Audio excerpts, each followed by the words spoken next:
sebagaimana kita ketahui, tim penyidik Kejaksaan Agung bidang tindak pidana khusus telah melakukan pemeriksaan terhadap Bapak Airlangga Hartarto selaku Menteri Koordinator Bidang Perekonomian. Pemeriksaan berjalan selama 12 jam dari jam 9 sampai jam 9 pagi sampai dengan jam 9 malam. Sebagaimana kita ketahui tadi, seperti yang disampaikan oleh beliau, pemeriksaan ada 46 pertanyaan yang keseluruhannya telah dijawab dengan baik oleh beliau. Pemeriksaan berjalan sebagaimana mestinya dan pemeriksaan kali ini merupakan pengembangan dari penanganan perkara tindak pidana korupsi, pemberian fasilitas ekspor CPO dan produk turunan tahun 2021 atas nama tersangka Indra Sari Wisnuwardana dan kawan-kawan yang perkaranya telah memiliki kekuatan hukum tetap, di mana berdasarkan fakta yang berkembang di dalam proses persidangan, telah kami temukan fakta-fakta hukum baru yang menurut kami perlu untuk didalami. Dan hasil dari pendalaman tersebut, beberapa saat yang lalu, sebagaimana kita ketahui, tim penyidik telah menetapkan 3 tersangka korporasi, yaitu Wilmar Group, Musim Mas Group, dan Permata Hijau Group. Ya. Dalam rangka untuk membuat terang peristiwa pidana terhadap 3 tersangka tersebut, maka kami memandang perlu untuk memeriksa Bapak Airlangga dalam kapasitas beliau selaku Menteri Menko Perekonomian, khususnya terkait tugas dan tanggung jawab beliau dalam rangka mengatasi kelangkaan minyak goreng. Sebagaimana kita ketahui, dalam proses penanganannya, ternyata belakangan kita ketahui telah menimbulkan kerugian keuangan negara. Mungkin itu yang hendak kita cari simpul-simpulnya. Mungkin demikian dari kami. Terima kasih. Rekan-rekan media, saya buka beberapa pertanyaan saja. Ada pertanyaan? Depan.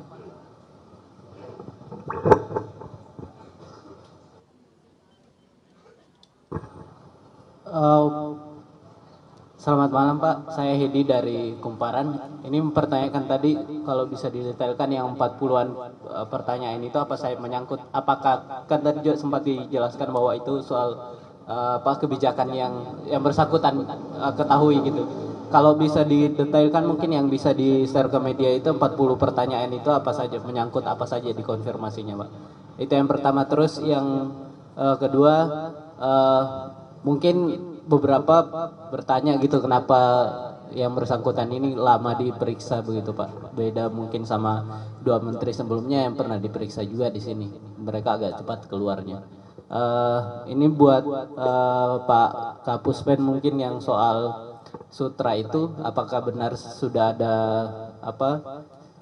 jaksa yang dicopot dari jabatannya yang diduga menerima menerima suap dari perusahaan nikel tersebut, gitu.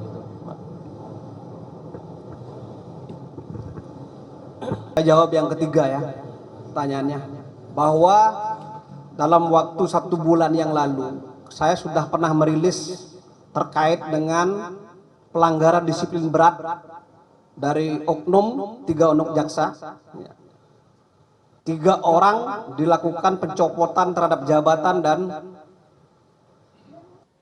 jaksanya. 1 orang tenaga tata usaha dilakukan penundaan pangkat. Jadi 3 orang mendapatkan hukuman yang cukup berat, disiplin berat. yang satu orang mendapatkan hukuman yang sedang. Ya, saya kira cukup itu ya. Saya tidak mau menyampaikan secara gamblang karena itu data yang saya peroleh dari pengawasan.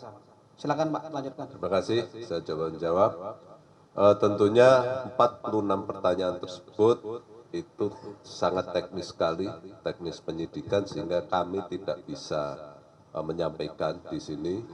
Namun yang jelas, inti dari pemeriksaan kami adalah untuk mengetahui sejauh mana sih tindakan-tindakan penanggulangan dari Kementerian Koordinator Perekonomian dalam rangka upaya untuk mengatasi kelangkaan minyak goreng, ya kan?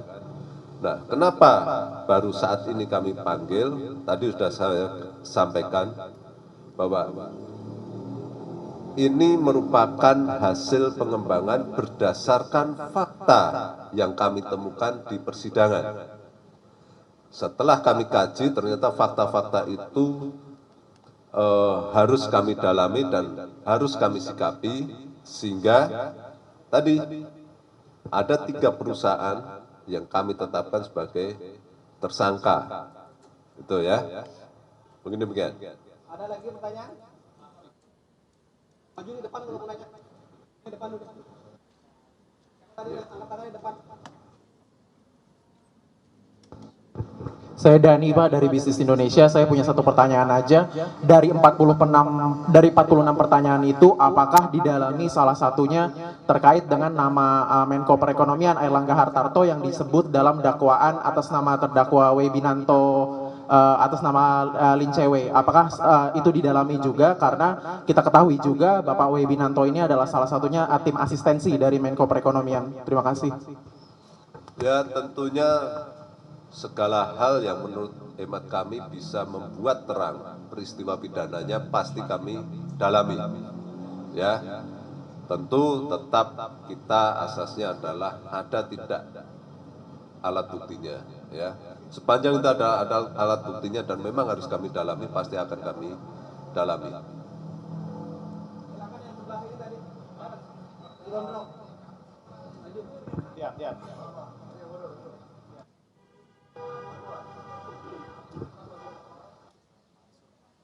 Dua pertanyaan ya.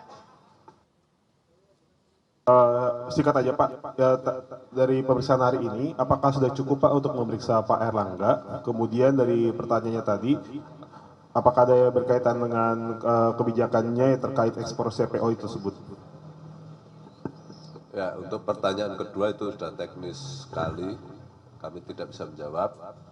Untuk apakah ini sudah cukup atau belum, tentu saja setelah pemeriksaan ini kami melakukan evaluasi dan pendalaman dikaitkan dengan keterangan yang lain, nanti akan kita sikapi. Begitu. Izin Pak Ketut, Pak Tandi, saya Rohman dari Lojatis. Singkat saja Pak, terkait peranan atau keberadaan Pak Airlangga dalam pemeriksaan hari ini, dari Kejagung, regulasi atau belit hukum apa yang menjadi landasan Pak Airlangga itu patut diduga terlibat? Karena memang kan apa-apa yang dilakukan Kejagung, satu melalui fakta persidangan, kedua memang ada belit hukum atau regulasi yang memungkinkan seorang pejabat negara atau pejabat negara itu diduga patut terlibat. Sementara itu Pak, thank you. Terima kasih. Tentu saja kita, tapi saya koreksi ya, bukan terlibat. Ya, ini masih kita konfirmasi keterangannya terkait jabatan dan kedudukannya. Ya, tentu kami harus mengetahui tentang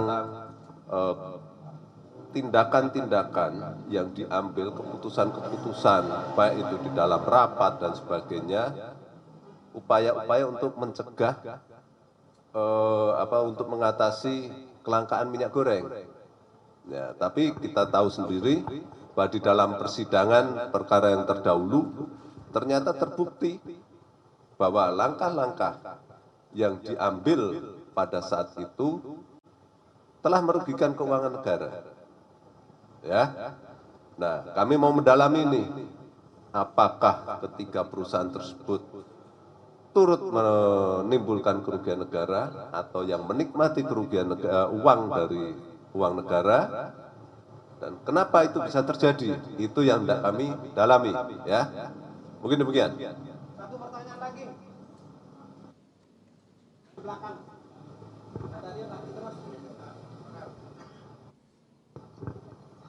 Malam Pak, saya Rahel dari Kompas.com. Ada 2 pertanyaan. Yang pertama untuk Pak Dirdik terkait pemeriksaan hari ini, berarti bisa ditegaskan bahwa hasil pemeriksaan terhadap Pak Erlangga hari ini tidak ada kaitannya terkait kasus pidananya ya? Maksudnya berarti Pak Erlangga ini nggak terlibat di kasus pidana itu sendiri kan ya Pak? Itu untuk Pak Dirdik, dan kedepannya Pak Kejagung akan memanggil Pak Erlangga lagi sebagai saksi. Untuk Pak Kapus Penkum, mau menegaskan Pak terkait pertanyaan sebelumnya dan mengkonfirmasi sekalian, apa betul bahwa jaksa di Jamintel yang bernama Ramiel J saja itu udah dicopot dari Kejaksaan Agung sebagai jaksa? Dan jika iya, alasannya mungkin kenapa Pak, bisa dijelaskan lagi? Makasih. Oke, terima kasih. Saya rasa masih sangat terlalu prematur untuk menyatakan keterlibatan dan sebagainya ya, bahwa ini masih penyidikan awal, ya. Apakah ini tidak ada keterkaitannya dengan tindak pidana?